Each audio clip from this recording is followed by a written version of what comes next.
it. What makes you start to wonder and to imagine things that have never occurred to you before?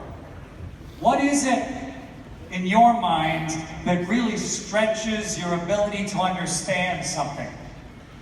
And looking at the moon has inspired us as a species since the very first people settled here at the mouth of the Bosphorus 12,000 years ago. People have been looking up at the moon and wondering, where did it come from? And what is it made of? And how does it affect us? And they looked at a different part of the sky and saw a little red star, a red spot in the sky that never twinkled, that never changed, and couldn't figure out what that red dot was.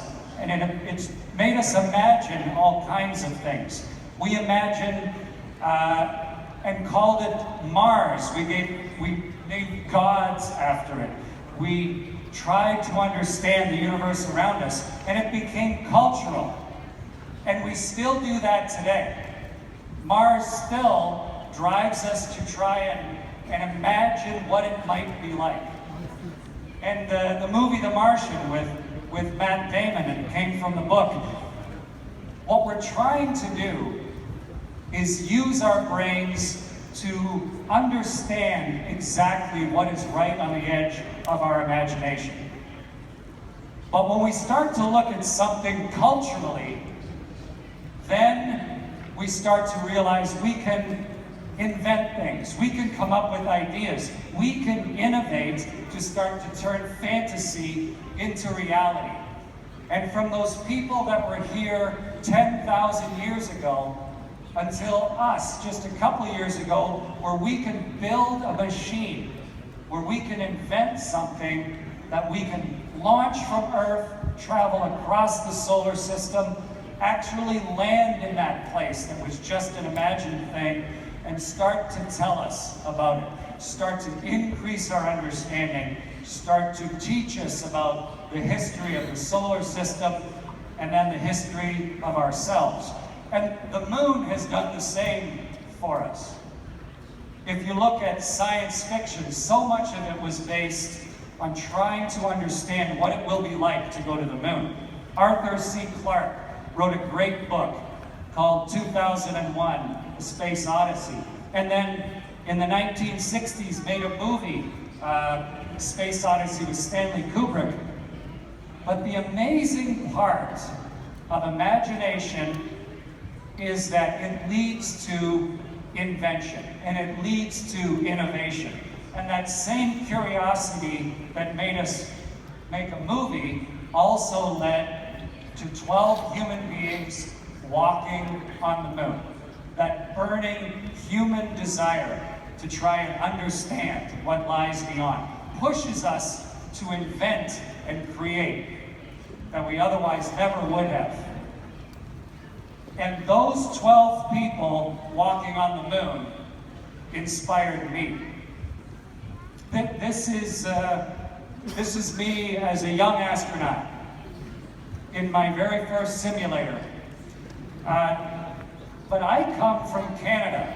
I'm from a country that had no astronaut program, from a country that had no space agency.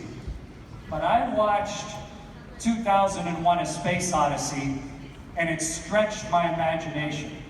And then I watched real people go and walk on the moon. And it changed what I thought of myself. It made me decide at 9 years old that I wanted to turn myself into an astronaut. And I think the really important thing is that on July 20th, 1969, when the very first two people, when Neil Armstrong and Buzz Aldrin walked on the moon, on the morning of July 20th, 1969, it was impossible to walk on the moon. It was impossible that morning. And yet, by bedtime on that same day, Neil and Buzz were walking around on the planet, on the surface of the moon. And so what I learned when I was 9 years old is that impossible things happen. Impossible things happen when they just barely can, and because of the result of a huge amount of hard work. And that's a really important thing to learn as you're growing up. And it inspired me to pursue an entirely different life.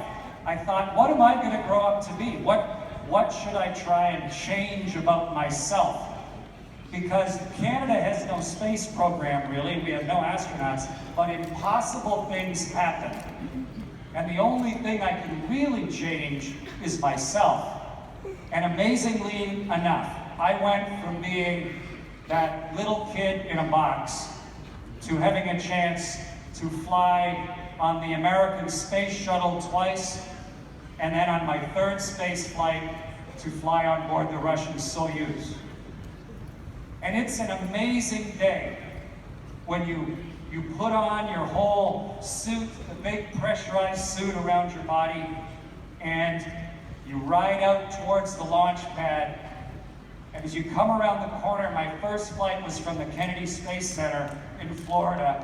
As you come around the corner of the Kennedy Space Center, and in the distance, you see your spaceship getting bigger and bigger as you drive out towards it. And the little van pulls up at the bottom of the launch pad, and you and your crew get out, and you look up at this incredible human invention, this attempt to turn those dreams into reality. And when I look at the space shuttle, I don't see a finished object. When I look at the space shuttle, what I see is 10,000 little inventions all bolted together. Every single thing in that vehicle was just somebody's invention, somebody's innovation, somebody's idea. And we put them all together. You get inside the elevator, you ride up about 20 stories, and then one by one, you get on your hands and knees, and you crawl into the spaceship and worm your way around and get yourself until you're lying on your back inside the space shuttle, sitting on the launch pad. And what would you be thinking about lying on your back in a spaceship for the first time? You might think you'd be scared or you'd be nervous. But in fact, I decided when I was that little boy in the box, I decided this is what I want to do. This is a risk that I'm willing to take.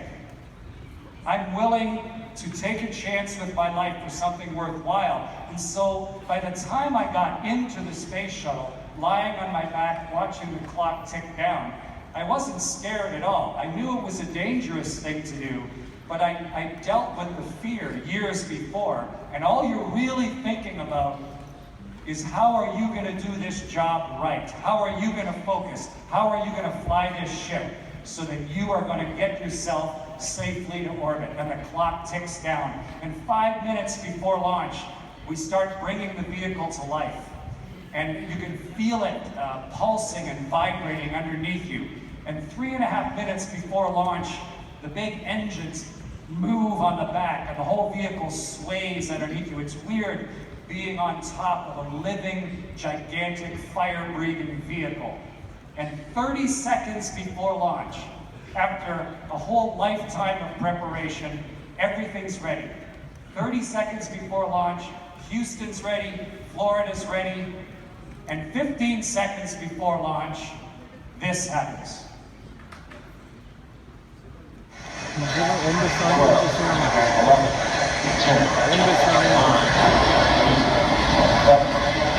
saniye. Start, 2, 1, booster ignition, and liftoff. Returning to the space station reporting for mission beyond.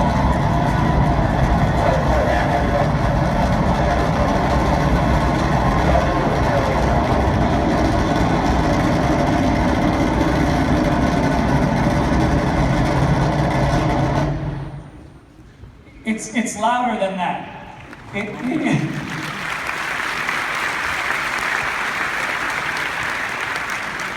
It's immensely powerful. It has 80 million horsepower. It burns fuel at 12 tons a second. It shakes you like you wouldn't believe it, crushes you down into the chair.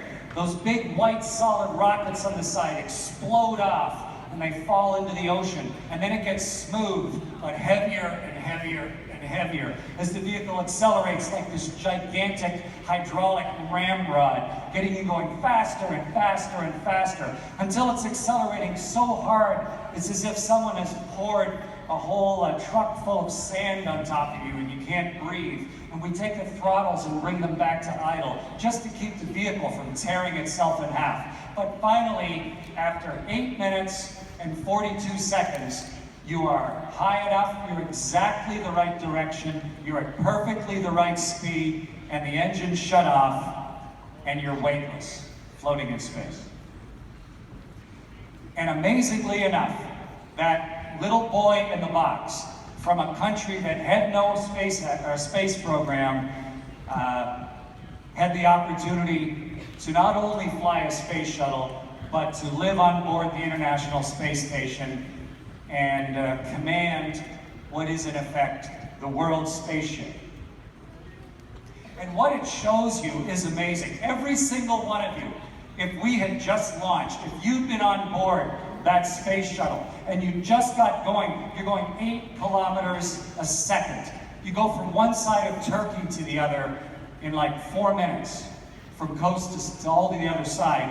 When you're going that speed, you float weightless. The first thing you'd want to do is get to the window and grab a camera and start to look at the world, where you can see Cuba and the Bahamas and Florida and all the way up to Canada just in one glance out the window. Or you can see Mount Ararat in a whole different perspective, looking down on an ancient volcano from above. Or the outback of Australia. You're coming across Turkey and 20 minutes later, you're over Australia. And looking at the billion-year-old dryness of the ground-down powdered rock that is the beauty of Australia itself. Or Izmir at night, being able to see the water coming into Izmir, where Space Camp Turkey is based, actually, right there in Izmir. But the beautiful jewel-like nature of the cities at night, or the cities during the day, like San Francisco. I love this image because you can see the big fault, the San Andreas Fault, where all the earthquakes come from, right there like a big straight line cutting across nature and all of the human history that lives around San Francisco Bay. Or the gorgeousness of some of the islands of the world with the coral reefs like this one around Andros Island in the Bahamas. The world is so beautiful and it's surprising. Sometimes you see something that just looks silly, like there's this little exclamation mark. It's just off the coast of Turkey on the southwest coast, this combination of islands, but you're on board the spaceship and you look down and suddenly the world plays a joke on you and makes you laugh. But Istanbul itself, to me, I could look at this picture for an hour of Istanbul, to be able to see the amount of human history, why we live here, because of how the waterways join together, the ancient necessity of how this joins 2 continents, how the continents are ripping apart. There's an entire study of geology and geography and humanity just in one quick glance out the window of a spaceship. It's an amazing perspective of the world that you would never get, you would never understand it if you didn't turn your imagination into an inspiration and then an innovation itself. And the space station is an amazing human invention. It's our first permanent step away from Earth, not as one country, but as a species. The 15 leading spacefaring nations of the world built the International Space Station. And what's amazing to me is we've been living there since November of 2000. So if you know anybody who is 15 years old or less, they have never been alive when we, as a species, weren't living off of planet Earth. We left Earth permanently in November of 2000. This is our first step away from our planet. And it's an amazing laboratory. It's a place to look at the universe and to try and understand dark matter and dark energy, and to look at the world. The space station goes 28,000 kilometers an hour. It goes around the world 16 times a day. You see the world like we've never seen it before. And the space station was not inevitable. The space station is because we were inspired by imagination, and then we thought, what can I do? What can I invent? What can I come up with to try and make that imagination into a possibility? And as soon as you get on board, it's like magic. You can fly. You can just push off with your toes and tumble and fly and turn, and if you spill your water, it doesn't fall to the floor. It floats in front of you like a living jellyfish. And so every meal, we always spill our water because it's just fun to play with. And it's an amazing place to do research, because without gravity, suddenly the little subtle forces that we never see, those subtle, tiny forces that are around us, without gravity, suddenly they become the dominant forces. And static electricity becomes more powerful than almost anything around you. And so it's a wonderful laboratory for us to start to understand, how does flame behave? Or how do fluids behave? What is fluid physics? How does your body change? What is the readaptation of your body? All the different areas to study that we run with about 200 experiments on board, and right through to inventing new equipment. We're driven by the edge of our imagination to innovate, and there's nobody to stop us but ourselves. We invented a blood flow cytometer. This box is just battery powered. You can draw a blood sample, put it in, and in 10 minutes, it does blood analysis for you. It's an invention that we made for the space station that is now used all around the world, so that you can do blood analysis quickly and in a portable location. And the space station, just like science fiction, allows us to push our inventions right to the very edge. And we also see the world in a way we've never seen it before. The space station flies through the aurora. It flies through the northern lights and through the southern lights. We've never really even understood what the aurora were, the glowing lights on the horizon. In Canada, we see them pretty often. But from on board the spaceship, you can see the green and the red of the northern lights as the atomic oxygen and atomic nitrogen fluoresce with the electromagnetic energy. But you also see blue and yellow and purple and all the subtle colors of the universe, the subtle colors of the aurora. And it's natural, and it happens around the world all the time. But for us to truly see it and understand it, we have to be willing to push ourselves right to the very edge of what we understand. And Turkey has launched, or at least built and been associated with the launch of a couple satellites. Turkey is in the early stages right now of trying to decide how to use the high ground of space for the benefit of everybody on the surface of the Earth. And Canada went through the same process. Back in the 1960s, we thought, we don't really understand the Northern Lights. And so we challenged ourselves. This guy actually, his name's John Chapman, he said we should build a satellite to go up above the ionosphere and try and understand what causes the Northern Lights, and how can we use that for radio communications. We called this satellite Alouette. But what's cool about it is, if you challenge people, they'll come up with new ideas. And the engineers who built the antenna for this, they came up with this really cool antenna extension design.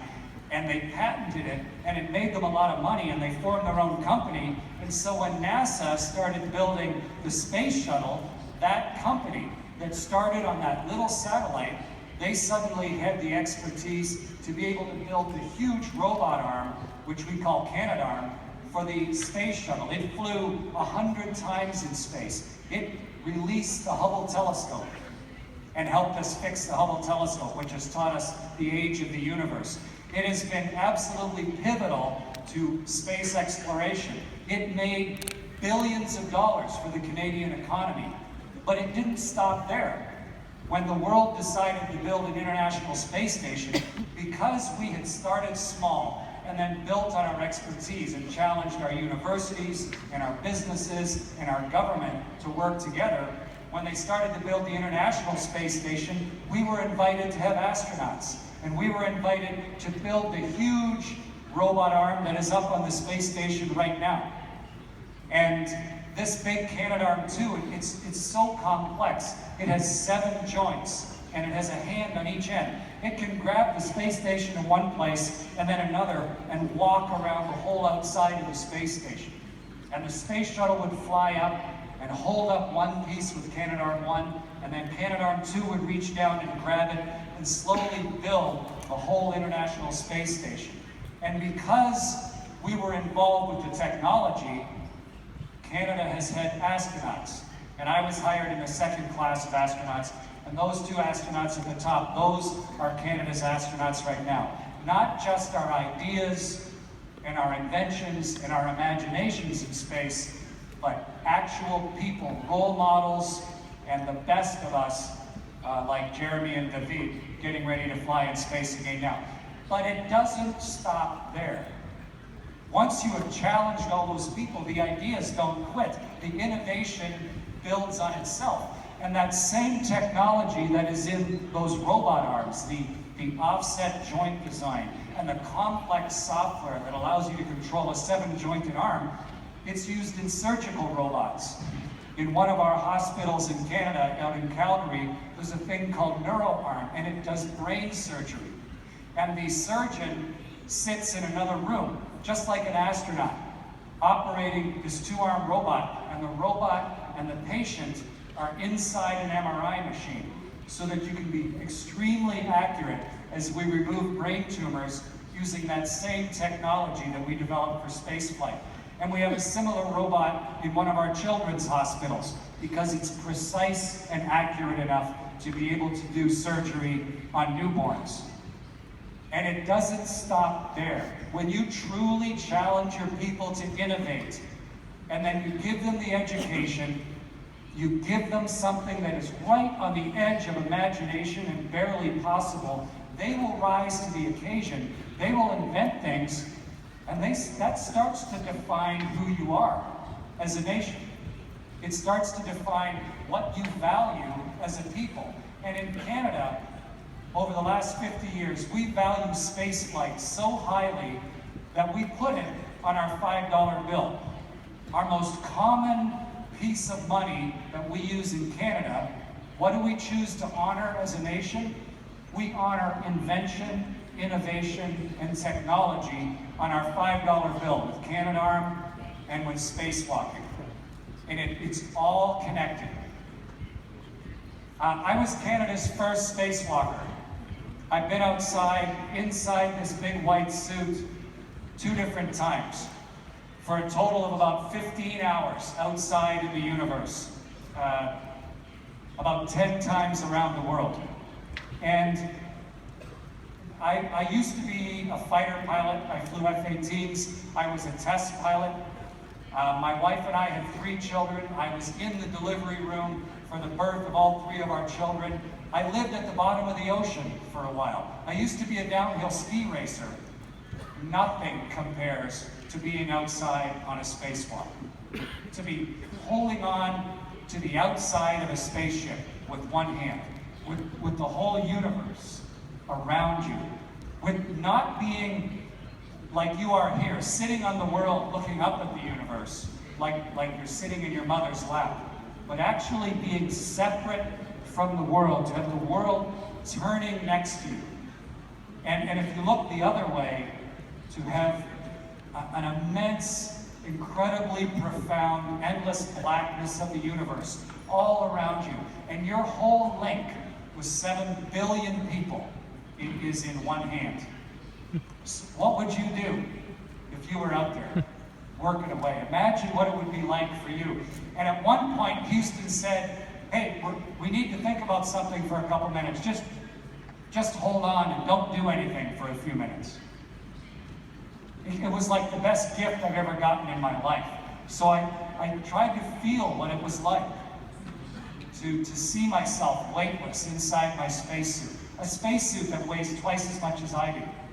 And I tried to hold on really gently and get myself perfectly still and feel what it's going to be like for the first astronauts, and it may be one of you, the first astronauts who turn tail to Earth and fire their engines and leave Earth to go to the moon or to go to Mars.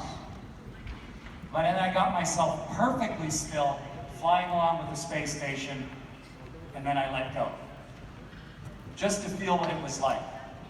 Until Houston called and said, get back to work, and then I grabbed back onto the space station and got back to work again. But a magnificent, almost impossible early glimpse of what the rest of the universe is truly like and what our place is in it.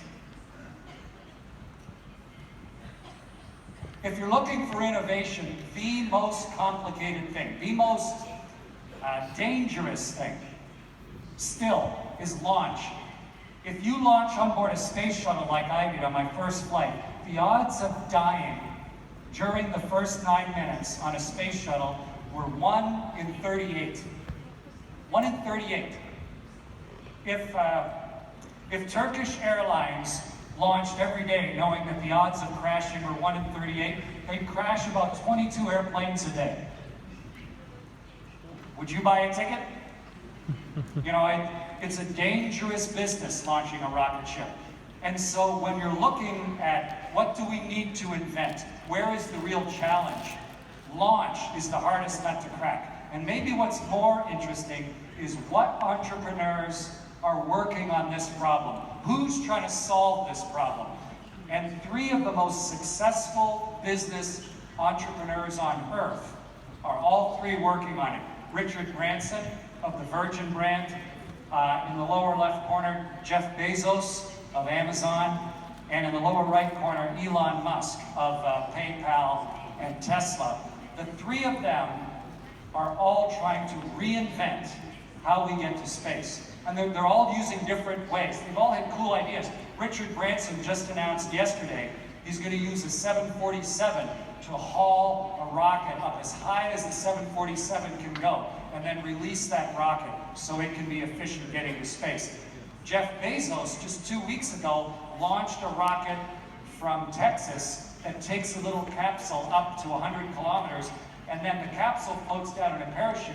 The rocket came back and landed back on the ground in Texas. But I think the guy who has the coolest idea is Elon Musk. Here's Elon's idea. He thinks, what if, instead of that first part of the rocket that gets you above the air and then gets jettisoned and falls into the ocean, he thinks it's a stupid idea to throw away part of your rocket every time. And he's trying to invent, he's imagined what is just barely possible. He's trying to invent a first stage rocket that after it's got rid of the satellite and done its job, what if it had just enough fuel left to be able to fly back and land? And then you could fill it up with fuel again and use it over and over and over again. And Elon thinks you could drop the cost of launch by 100 times. You could move the decimal place 2 times over if he can get that right. And what Jeff Bezos and Elon Musk and Richard Branson, what all 3 of them are actually trying to do is make spaceflight cheap enough that they can put a couple hundred little satellites up, only this big, that can all communicate with each other so they can give the entire world internet. They want to put up Wi-Fi for the world. They want to own Skynet. That's what the 3 of them are pursuing. And all of them are getting close.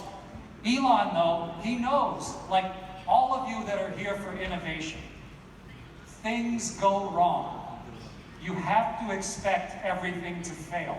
You have to actually look forward to things failing because you know that you're not going to get it right when you first start inventing and testing. And so Elon built a barge, and he takes this barge now for every launch off the coast of Florida. He puts the barge about 200 kilometers from shore, and when he launches a rocket, he tries to land his rocket back on top of that barge. His first test was last winter. Here's how Elon's first test went.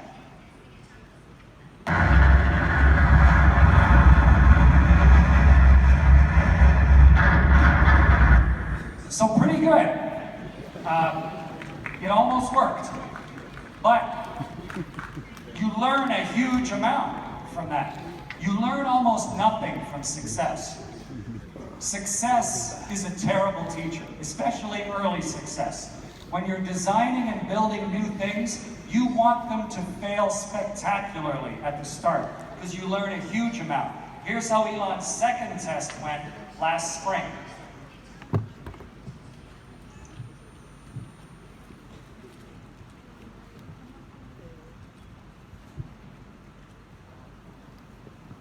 Looking good? Oh, look at that little thrusty fire. Oh, but wait for it. Wait for it. Boom. But close, huh? Close. He's almost there. And pretty soon, he's going to try again in January. Pretty soon, that innovator, that inventor, that's just one guy. You know, the Turkish government is thinking about making a space agency, and they have been for years and years, just like Canada did. We're an entire nation in Canada, and we've been agonizing for years and years and years about how to build a space business. This is one guy in 12 years who has built an entire rocket company because he has a clear understanding of what is barely possible. He is brave enough to try new ideas, and he constantly accepts failure as he incrementally gets closer and closer and closer to the ultimate aim of making space travel accessible, just like we have sea travel and just like we have air travel. And in amongst all of that, in amongst all of the ideas of invention and innovation, inspiration is the core of everything. Inspiration is what drives us. And as an astronaut, people send me pictures of their kids all the time that have been inspired by something I've done. And I love this little girl in the middle in the white t-shirt with the leopard skin leotards on. Because I did a music video from the space station. I did a cover of David Bowie's Space Oddity that's been seen all over the world. And her parents said she put those big headphones on, and she watched that music video over and over and over again. And at first, I just sort of laughed. I thought, oh, that's kind of nice. But then I thought about it, and it occurred to me, what does she consider to be normal? In that, when I was a kid, and the very first people were going to the moon, that was a brand new normal. So for her, the choices that she is going to make, the things that she sees are right on the edge of the human experience. They are the result of what we do, especially all the older folks that are here in the front rows. To put on an innovation symposium like this, to expose young people to ideas that are right on the edge of impossible, to let people then realize, hey, I could do something different. What angers me? What do I want to change in life? And what opportunities exist for me as a result of what we've built? And to me, that is the most important thing you can do as an adult, is to take someone half your age, doesn't matter, if you're 15, talk to an 8-year-old and enable them, give them skills, give them the opportunity to learn, give them advice, and give them enablement to do things that otherwise they never would have. All right, we've been all the way around the world. I'm going to open it up in a minute to see if there are any questions. But back around to Istanbul in the daytime. And on my third flight, I came home on board the Russian Soyuz. And it's a little tiny ship, just big enough for 3 people. And we fire the engines and we start to fall into the atmosphere. And instead of using rockets to slow down, for the whole time, we just use the friction from the air to slow down, with the 3 of us in there lying on our backs. And it's sort of like flying a meteorite home. And it gets to 3,000 degrees Celsius on the outside of the vehicle. And you're crushed inside with the deceleration as the air and the pressure slow you down. And you're shaking around. But it's also a really tough and reliable little vehicle. With just this wristwatch, this is the watch I flew in orbit, with just this wristwatch and no computers at all, I could land the Soyuz by myself within about a 15-kilometer circle anywhere on Earth. A really good, tough design of a spaceship. But it's not business class, for sure. It's a rugged ride. And you are crushed into your seat. When you get down low enough, about 10 kilometers up, the little parachute snaps you around. And then when you're about 6 or 7 kilometers up, the great big parachute opens. And then just before you hit the ground, to keep from crashing into the ground really hard, there's some rockets on the bottom that just sort of slow you just before you hit the ground. And the Russians sort of optimistically call them soft landing rockets. This is what they look like.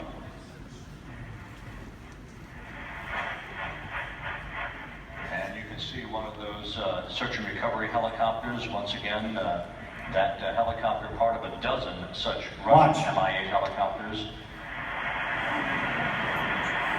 Touchdown. Soft landing rockets. You hit the ground just like a car crash. And you don't just hit the ground thunk, but you're under a parachute. So whatever speed the wind is going, you're going that way sideways. And so you hit the ground and the vehicle tumbles over and over and over again until it rolls to a stop. And we land in Kazakhstan normally, and the rescue forces are there, but it tumbles to a stop with the 3 of us inside. The Russian rescue forces, very professional, know what they're doing. They open up the hatch, and it's so strange to be back to Earth. The noise of it, the smell suddenly of the wheat fields, and the brightness of the sun, and gravity squishing you down, and some big search and rescue technician, he leans in and goes, "Ah, привет!" He drags you out, and you're this pathetic little shaking, wet kitten of a thing. And they just keep it simple. They brought along just some cheap deck chairs, and suddenly it's like you're at your brother-in-law's house or something, and you're sitting in a deck chair, and the Russians give you a cup of tea. Chai.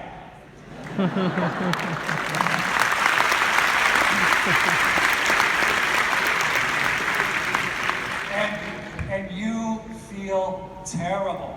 You feel awful. Your body is so deconditioned. I lost 8% of the bone across my hips. My balance system is completely shot. If you stand up, your heart has forgotten how to lift the blood all the way up to your head. So you faint. You fall over if you stand up. All of those things are happening simultaneously. And all you really want to do is just throw up and go lie down somewhere. But you're an astronaut, and there's a lot of people around. So you stick your thumb up in the air and you say, "I feel great."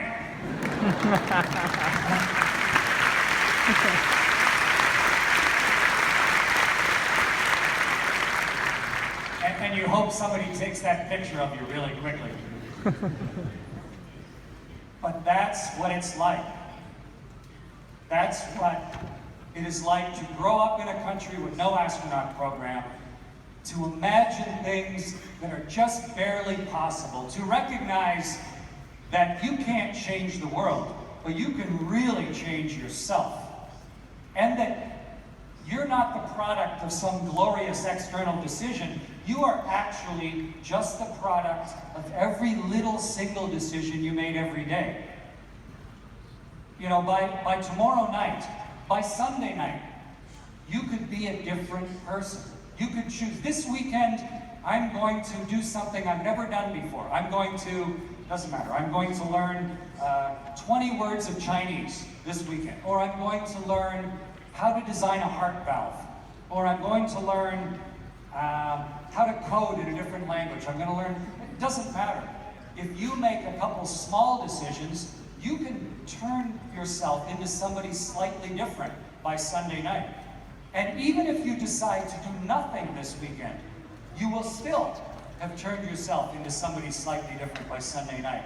And I think it's really important to recognize that you are the sum products of all of the little decisions you make. So think about each one.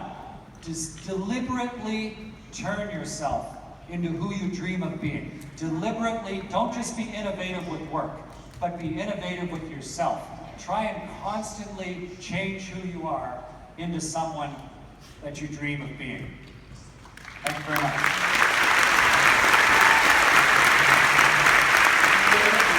Miss Hadfield, thank you so much.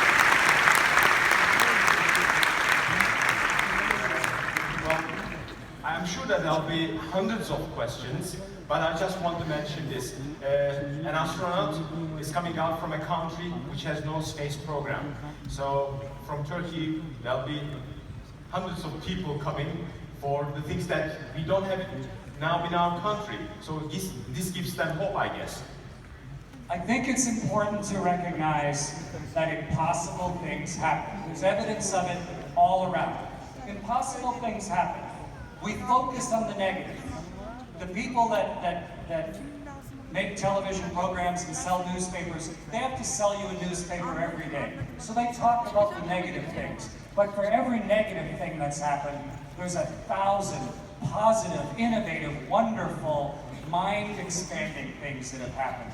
And so I try hard to be part of that. I try and recognize that impossible things happen, and they happen when they just barely can, and they happen as the result of a huge amount of work. So it's not going to happen overnight. You need to be tenacious, and you need to be patient. But with just a little bit of inspiration and tenacious patience, it's amazing what can happen in life. Thanks for showing us that impossible is actually possible. Thank you so much.